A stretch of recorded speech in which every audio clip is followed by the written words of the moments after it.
get your mind together and come on across to me.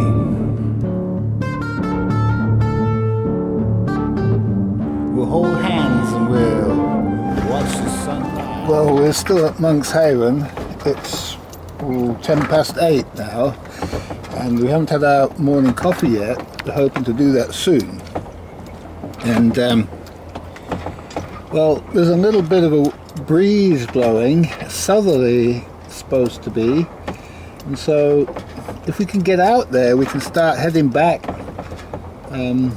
north up towards Anglesey again. So that's what I'm hoping to do today, if we can just sail out of here and get out of the doldrums. So we'll see how we get on, but first, coffee.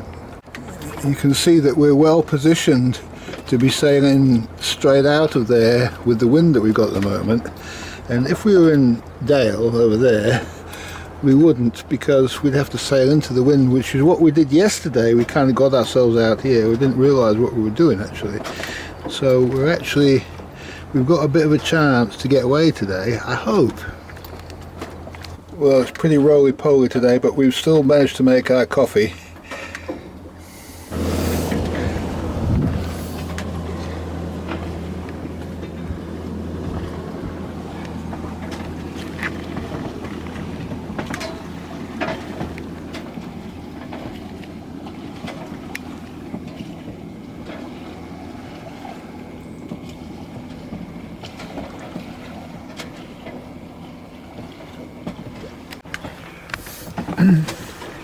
The other thing I wanted to say was that all the navigation stuff stopped, both of them, both the iPhone and the iPad, both just gave up the ghost, gave me wrong positions, stopped working, stopped changing my position. So dangerous. And I've got a feeling it's something to do with the AIS system, and I'm going to have to deal with that somehow. I don't know what I'm going to do, but it's no good that it just stops working like that. I had to reboot the iPad, and it seems to have sort of come back. For how long? I don't know. Very dodgy.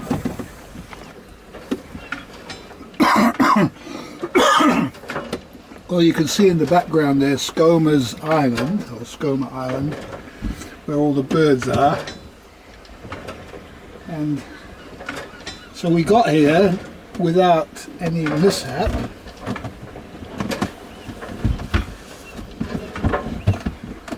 And just contemplating our next move.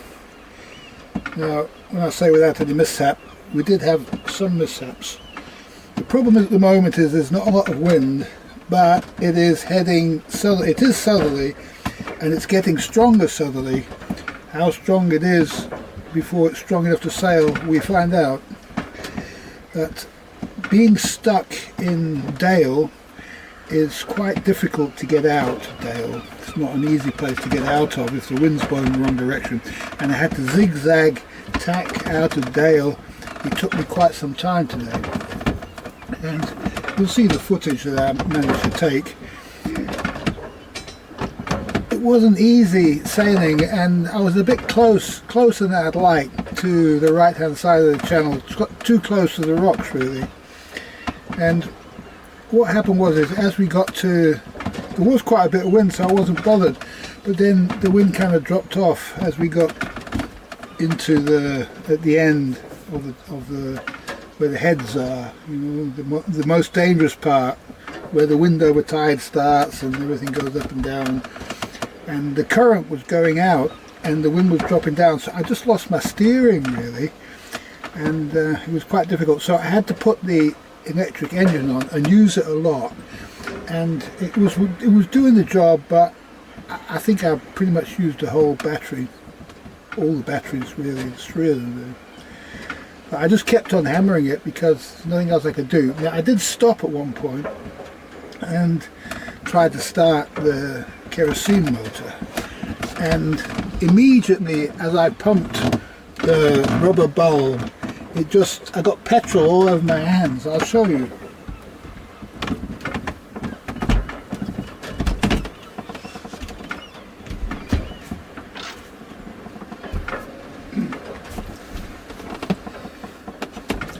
This is a brand new bulb.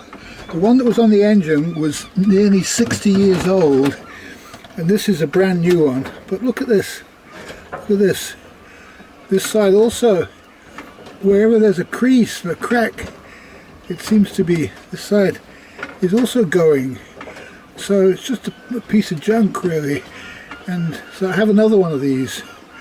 But when you're on the helm like that and there's only you can't really start digging around for these things and swapping them. But by the time you've done that, you're into the rocks and you're finished.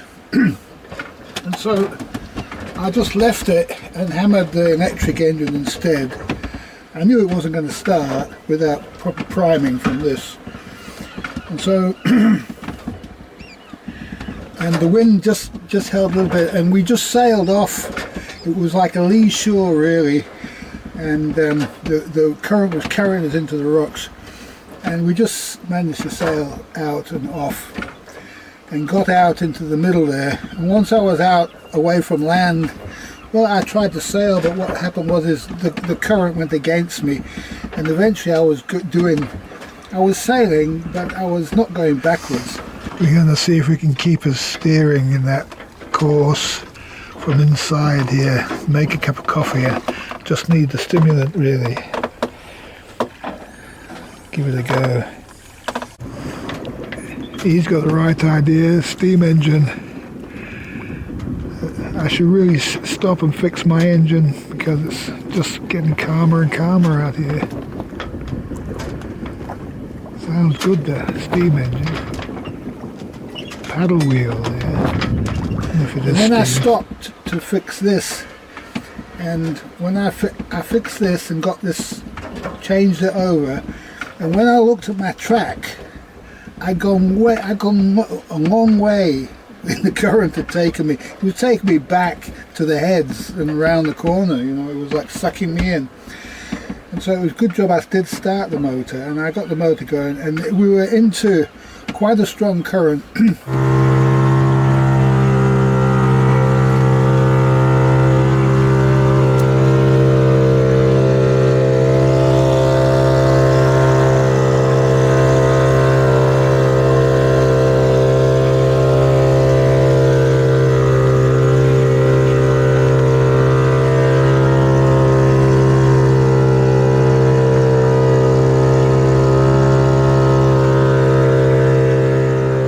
Had a strong current most of the way here, and so we started off doing about 3.5 knots and finished up doing about 2 knots, and as the current eased towards the end of it, the speed went back up to nearly 4 knots, and that was like the motor was pretty much flat out against that current. So we're here at Skoma Island, and we're on the anchor.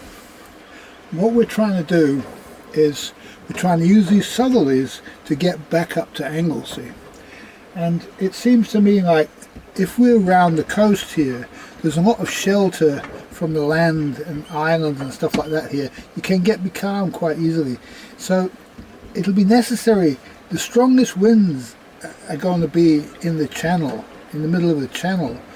And if I want to use those winds for as long as possible, like I might want to sail all night, then I'm going to have to get out into the channel to be able to do that. And it's good to use this if these winds come, and I don't know if these winds are going to come, or what we've got at the moment not good enough for sailing.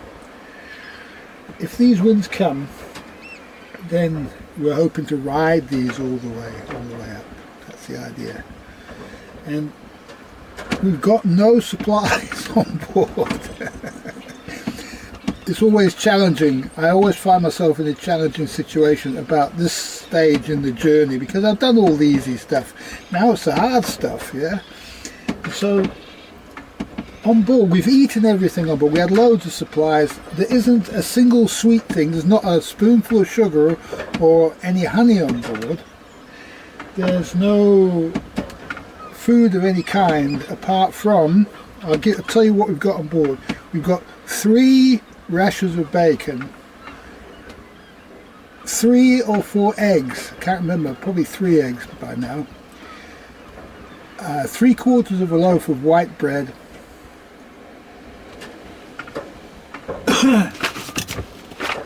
about 2/3 of a bag of oats. This could go well if you can manage to eat this. We've got coffee, but we've only got like half a bottle of milk that will go off in about 2 days. So we've got no sweetener with it. And also we haven't got much water. So we haven't got any excess water. So we might only just have enough water to make a few cups of coffee. Really, coffee is that's all the water is going to be used for. Although I did wash my face earlier on in a little bit of water. So it's a bit challenging. There's no biscuits, there's no snacks, there's no nothing. But people are kind of used to eating. That's all there is on board. What I've told you is all there is on board. But you don't need to eat. You can live easy for a month, no problem, longer, without eating. All you do if you don't eat is you get more in tune with nature and you lose weight, which is good because I'm pretty fat.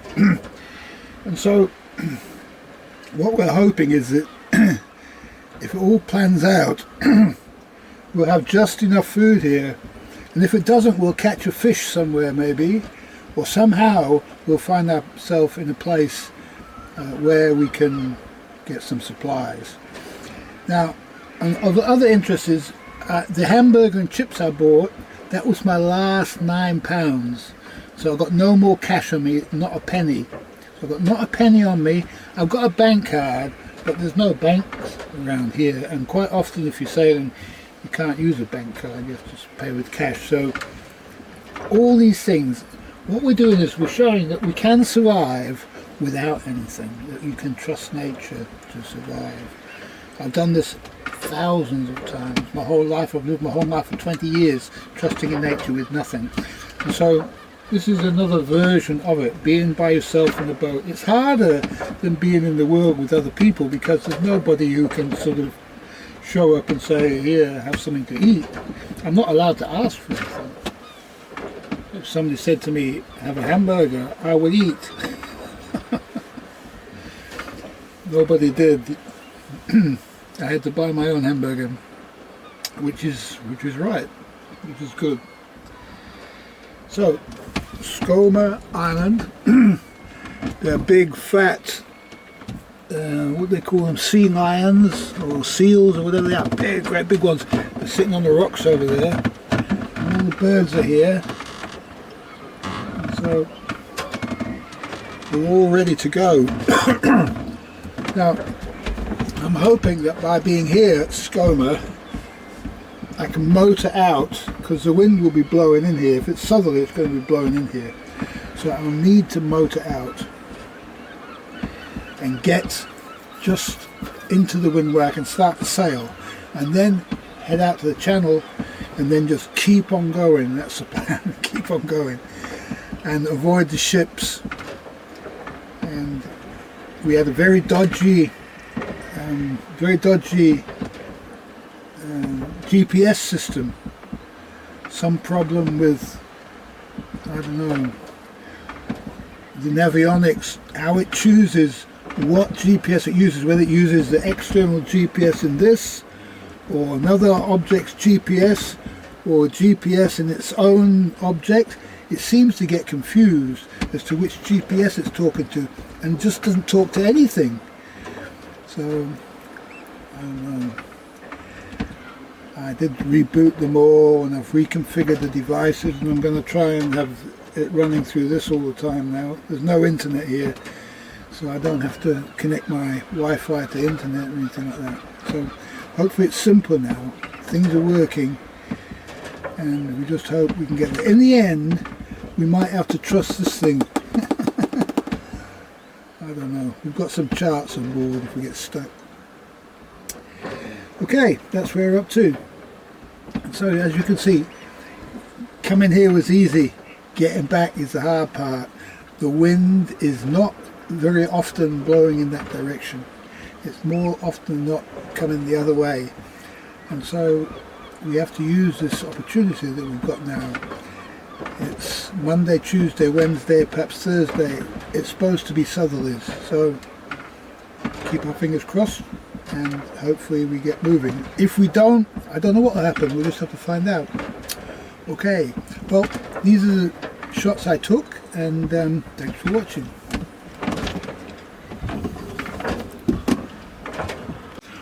Oh, one thing I forgot to say was we do have a few bottles of this on board. Nice sparkling water. So at the end of the day, if there's nothing to eat, no coffee to drink, it will just be this stuff.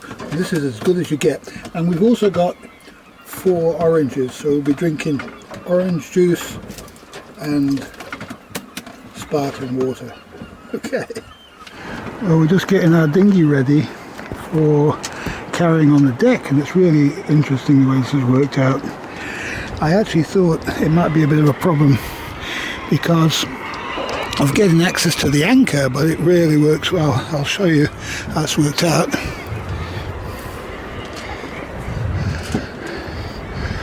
Okay, so it just goes down there and sits on top of the hatch. Fits perfectly between the mast here. It lays down flat, but you'll see that we can get, when it's up like this, it's in anchoring position, so we can get at the anchor, everything. We can just sit here underneath and it's no problem at all. Everything's in the right place, perfect amount of space. And this is not by design, this is just a coincidence. And then you'll see that this is our hoist rope. It goes up there and down to here, and all we've got to do is undo that and drop it down and pull the rope back onto here. And to hoist it up is really easy. We just undo it from there, undo it from here, and then just hoist it up. And it's also going to be good for, it's going to be a good block for the sail to the genoa to go over, because it's nice and smooth and it'll stop the lines getting all tangled up. But yeah, you can just walk around just like you could before and get in and deal with the anchor. Just one pull and it's up. So this dinghy, you can't buy these dinghies as far as I can tell. I couldn't find any, but this is a 2-meter dinghy, and for some reason it was for sale when I bought it. You'll see on my YouTube channel when I get my dinghy, there's a video about it. But I just find it on eBay half price for never been used. Yeah, new, been owned for some time but never been used. Nobody's blown it up like I did. I owned it for some time before I blew it up also. But it's the smallest thing you can get. It's only 2 meters long. So absolute perfect fit for this. Anything bigger you could do this with, and just be sticking out the front. And the important thing is it's all inside the rigging and the pulpit and everything, so that it can't go anywhere. But the other thing is, because we're going to be doing the passage now, it's necessary to have on board an emergency life raft, and this is it. Because if the boat goes down, this thing's left there floating, you know. So it's really very easy to get it off and on. It's very light too. So there you have it. The emergency life raft is ready for our journey. And I just found myself getting out and doing this. I haven't planned this at all. So the universe kind of knows what it's up to. That's where the wind is supposed to be coming from, and you can see, you hold your hand up there, that's where the wind is coming from. And so hopefully it strengthens by tomorrow and we can get out there and start sailing. That's what we hope anyway.